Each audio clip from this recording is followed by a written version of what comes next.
तो today will talk about the type of planets. कितने तरीके के प्लैनेट्स होते हैं इस बारे में हम बात करेंगे। तो प्लैनेट्स को क्लासिफाई किया हुआ है। आप जैसे जैसे एस्ट्रोलॉजी में आगे बढ़ेंगे तो आप अलग अलग तरीके के नाम सुनेंगे। अभी भी आपको यूट्यूब पर वीडियो देखते होंगे तो आप अलग अलग तरीके के नाम सुनते हैं कि कोई कहता है ये प्लैनेट मारक है, ये योग कारक है, ये शुभ है या अशुभ है। तो हम किस तरीके से डिसाइड करेंगे, हालांकि इसकी डिटेलिंग लघु पाराशरी में हम लेटर ऑन पढ़ेंगे, मगर आपको बेसिक आइडिया यहाँ पे पूरा लग जाएगा कि हम किस प्लैनेट को कैसा नाम देते हैं। तो इनमें सबसे पहला काम आता है योग कारक प्लैनेट का। योग कारक प्लैनेट को बहुत अच्छा प्लैनेट माना जाता है। उसके दशाओं में जो रिजल्ट आते हैं वो नेटिव के लिए बहुत ही बेनिफिक होते हैं या शुभ होते हैं। तो योग कारक प्लैनेट किसे बोलते हैं? कुंडलियों में हमें मालूम है कि सभी राशियों के लॉर्ड हैं, जो आपको अब तक पता चल चुका होगा। मैं फिर भी ब्रीफली बता देता हूं। 1 और 8 राशि 1 और 8 साइन के लॉर्ड है मार्स या मंगल। 2 और 7 के लॉर्ड है शुक्र या वीनस। 3 और 6 के लॉर्ड है बुध या मरकरी। 4 के लॉर्ड है मून या चंद्रमा। 5 साइन के लॉर्ड है, मतलब 5 मीन सिंह राशि के लॉर्ड है सन या सूर्य। इसके बाद बच गई आपकी 9 और 12 राशियों के लॉर्ड है जुपिटर या गुरु। एंड 10 और 11 राशियों के लॉर्ड शनि है। तो किसी की भी कुंडली में हमें मालूम है कि जो पहला भाव, 5वां भाव और 9वां भाव, मैं भावों की बात कर रहा हूं, पहला, 5वां, 9वां, इन तीनों भावों को ट्राइन बोलते हैं, त्रिकोण। इंग्लिश में ट्राइन और हिंदी में त्रिकोण।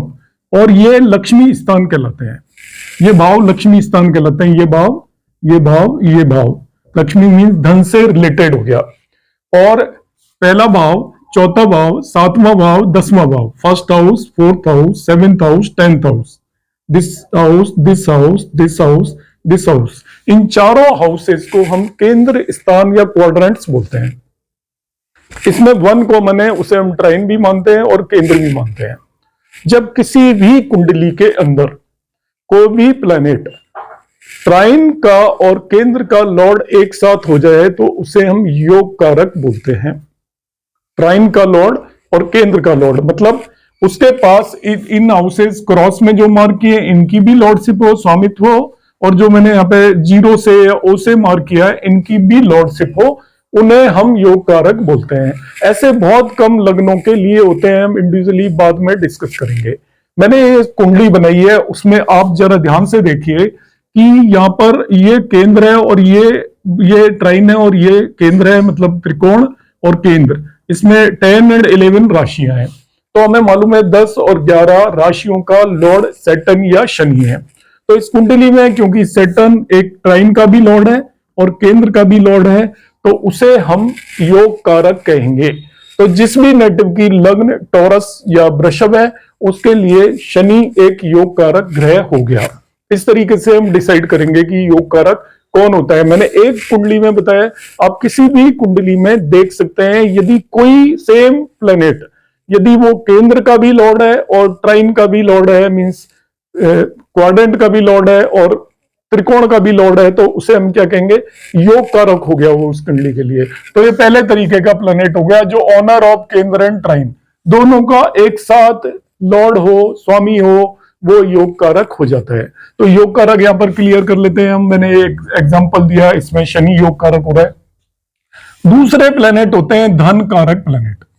धन कारक प्लेनेट, तो आपको जब मैंने सभी हाउसेस के सिग्निफिकेशंस बताए थे उसमें मैंने कहा था दूसरा हाउस वेल्थ का हाउस होता है और 11th हाउस इनकम का हाउस होता है। तो दूसरा और 11वां भाव धन से रिलेटेड भाव है। वैसे 5वां और 9वां भाव भी धन से रिलेटेड होते हैं, वो लक्ष्मी स्थान है और उनकी महिमा अपरंपार है, वो बहुत ऊपर है। मगर दूसरा और 11वां भाव कुंडली में, ये दूसरा भाव है और ये 11वां भाव है। तो इनके जो लॉर्ड होंगे, यहाँ पे लॉर्ड की बात कर रहे हैं, इन राशियों के जो स्वामी होंगे दूसरे भाव में, हर एक की कुंडली में अलग राशि होगी और 11वें में अलग होगी। तो हर एक के लिए धन कारक प्लैनेट अलग होंगे, योग कारक अलग होंगे। ये कुंडली वाइज देखते हैं, ये वेल ऐसे डिफाइंड नहीं है कि ये प्लैनेट धन कारक होगा। अब जैसे मैं एक कुंडली मैंने बनाई हुई है, उसका मैं एग्जांपल लेकर आपको धन कारक बताऊंगा। एक और बना दूंगा एंड में। तो यहाँ पर ये 3 साइन लिखा हुआ है, तो 3 साइन का लॉर्ड मरकरी या बुध होता है और यहाँ पे 12 लिखा हुआ है, उसका लॉर्ड जुपिटर या गुरु होता है। तो इस नेटिव के लिए गुरु और मरकरी धनकारक प्लेनेट हो गए। तो धनकारक की क्या डेफिनेशन है? धनकारक lord of second and 11th house.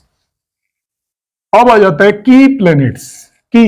Important कुंडली में प्लैनेट्स कौन से होते हैं, हमें हमारी कुंडली के अंदर कौन से ग्रह ऐसे हैं जो कि हमारी लाइफ को बनाएंगे, लाइफ के लिए सबसे ज्यादा इंपॉर्टेंट है, वो होते हैं आपके ट्राइन लॉर्ड।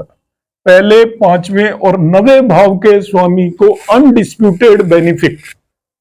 हर एक कुंडली के लिए 1, 5 और 9वें भाव का स्वामी उस कुंडली के लिए अनडिस्प्यूटेड, जिसमें कोई डिस्प्यूट नहीं है, शुभ ग्रह होगा या बेनिफिक होगा, वो आपका भला ही करेगा। कमजोर भी है तो वो भला ही करने की कोशिश करेगा। तो आपका जो सबसे अच्छा काम करने वाले ग्रह हैं वो पहले भाव, 5वें भाव और 9वें भाव के लॉर्ड होते हैं। तो यहाँ पे देखते हैं इस कुंडली में यदि मैं देखना चाहूं तो पहला भाव, 5वां भाव और 9वें भाव के लॉर्ड कौन है। तो ये पहला भाव हो गया और ये 5वां भाव हो गया जहां मैंने क्रॉस मार्क किया, और 9वां भाव ये हो गया। तो इसका लॉर्ड हो गया वीनस शुक्र, इसका लॉर्ड हो गया मरकरी और इसका लॉर्ड हो गया शनि। तो इस पर्टिकुलर कुंडली के लिए अनडिस्प्यूटेड शुभ प्लेनेट, इसके लिए अच्छे ग्रह आपका शुक्र या वीनस, मरकरी या बुध और शनि हो गए। इस तरीके से हम किसी भी कुंडली के लिए शुभ ग्रह देख सकते हैं। जो ट्राइन के लॉर्ड या त्रिकोण के स्वामी हो उन्हें शुभ ग्रह मानेंगे। अब और भी क्लासिफिकेशन है इनका फर्दर। बेनिफिक, तो बेनिफिक अभी मैंने बताया था, ट्राइन लॉर्ड हमेशा बेनिफिक होते हैं। तो किसी की भी कुंडली में अच्छे ग्रहों को देखना है तो ट्राइन लॉर्ड देखेंगे, उनकी दशाएं चल रही हैं तो आपको अच्छे रिजल्ट मिलते हैं। फिर आता है मेलिफिक या अशुभ ग्रह। तो त्रिशाड्य, थर्ड भाव, ये मैं जो मार्क कर रहा हूं छठा भाव और 11वां भाव, इन्हें अशुभ भाव माना जाता है।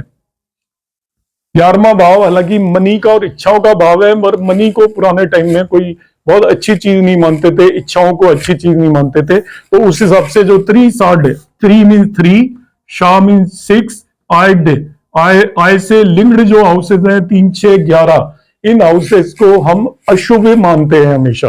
तो तीसरा, छठा और 11वां भाव अशुभ होगा। इनके लॉर्ड या स्वामी भी अशुभ होंगे। 1, 5, 9 के लॉर्ड शुभ होंगे, मगर 3, 6, 11 के लॉर्ड्स जो भी स्वामी हैं उन्हें अशुभ माना जाएगा। तो यहां पर ये चंद्रमा है, देखिए वो अशुभ हो गया। यहां पर ये वीनस है, वो अशुभ हो गया। और यहां पर जुपिटर है, वो अशुभ हो गया। अब एक चीज है, देखिए यहाँ पे मैंने वीनस को शुभ बताया था, यहाँ पे अशुभ बताया था, वो हम उसको लेटर ऑन बात करेंगे उसके बारे में। अभी ये मान के चले 3, 6, 11 के स्वामी अशुभ होते हैं। कुंडलियों में एक ही प्लेनेट 2 जगह का लॉर्ड भी होता है। तो एक भाव शुभ हो सकता है और दूसरा भाव अशुभ हो सकता है। तो उन्हें किस तरीके से देखेंगे उस पर अभी आप मत जाइए। अभी आप जो मैं बता रहा हूं उसे ध्यान रखिएगा, इनको कंबाइन करके मैं लेटर ऑन बताऊंगा। अब आता है तीसरा, मारक।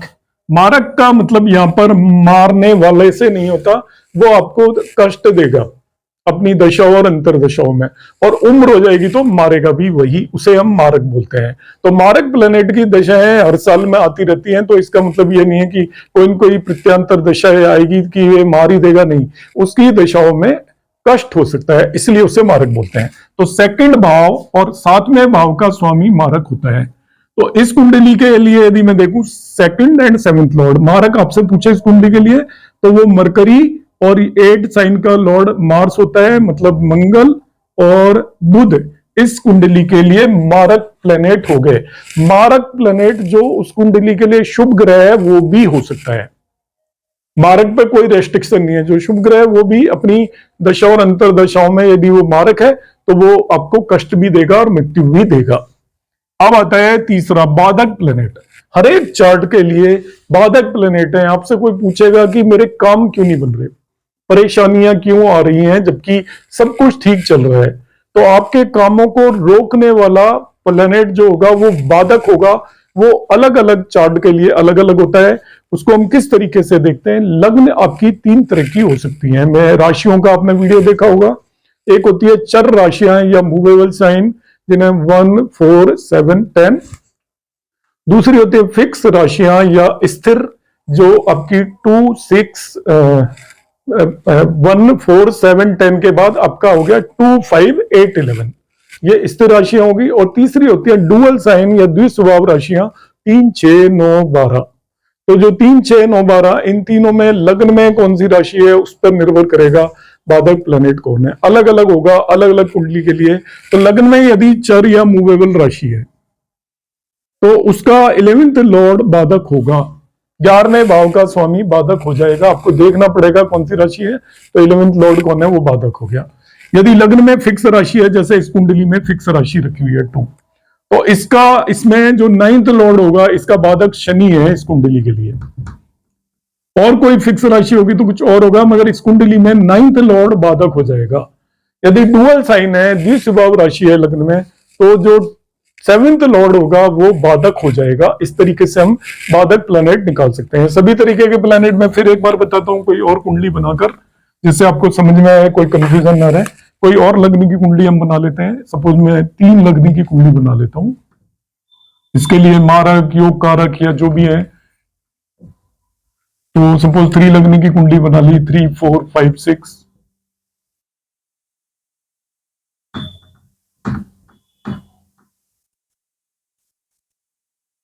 तो इस कुंडली में केंद्र और त्रिकोण का स्वामी कोई भी नहीं है दोनों का। अब ध्यान से चेक कर लेना। अब यहां पर मुझे सबसे पहले पता करना है कि योग कारक कौन है। तो इस कुंडली में योग कारक कोई भी नहीं है। जो केंद्र के स्वामी है वो त्रिकोण के नहीं है, और जो त्रिकोण के स्वामी है वो केंद्र के नहीं है। तो कैसे पता चला मुझे? देखो, ये त्रिकोण का स्वामी है, देखा मैंने, शुक्र। तो इसकी दूसरी लॉर्डशिप कहां है? ये 2 12वें भाव में चला गया, तो ये केंद्र में तो नहीं है। इसी तरीके से दूसरे त्रिकोण का स्वामी कौन है? ये 11 नंबर है, शनि। तो इसकी दूसरी राशि 8वें भाव में चलेगी, केंद्र में नहीं है। तीसरा त्रिकोण यह है, इसकी दूसरी राशि यहीं पे है। तो इससे आप एक तरीके से योग कारक कह सकते हो बुध को, पर एब्सोल्युटली योग कारक वो तभी माना जाता है जो 5वें और 9वें भाव का स्वामी है। पहला भाव केंद्र भी है और त्रिकोण भी है, तो आप कंसिडर कर सकते हैं, मगर उतना स्ट्रॉन्ग योग कारक नहीं होता। जो पहला भाव सबसे कमजोर होता है त्रिकोण में, पहला, 5वां और 9वां। तो उस तरीके से इसको योग कारक मान भी लेते हैं, बहुत लोग नहीं भी मानते, क्योंकि ये एक तरीके से 2 केंद्र का भी लॉर्ड हो गया या केंद्र और त्रिकोण का भी लॉर्ड हो गया। तो आप जैसा कंसीडर करना चाहे कंसीडर कर सकते हैं। अब आ जाती है बात धन कारक। तो धन कारक मैंने कहा था 2nd Lord and 11th Lord. तो 2nd लॉर्ड मून और 11th लॉर्ड मार्स, ये इसके धन कारक हो गए। तीसरा मैंने कहा था की प्लैनेट्स, ट्राइन लॉर्ड्स। तो ट्राइन लॉर्ड्स मतलब यहाँ का इसका लॉर्ड हो गया बुध, इसका लॉर्ड हो गया शुक्र और इसका लॉर्ड हो गया शनि। ये इसके की प्लैनेट्स हो गए। ये तीनों बेनिफिक भी हैं इस कुंडली के लिए। बुध, शुक्र और शनि बेनिफिक भी हो जाएंगे। फिर कह रहा है मेलिफिक।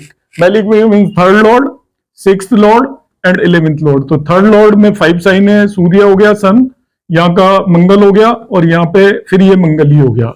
तो ये मेलिफिक प्लैनेट हो गए। मंगल डबल मेलिफिक हो गया इस कुंडली के लिए। मारक कौन से होंगे? 2nd Lord and 7th Lord. तो 2nd लॉर्ड हो गया चंद्रमा, 7th लॉर्ड हो गया जुपिटर, ये मारक हो गए।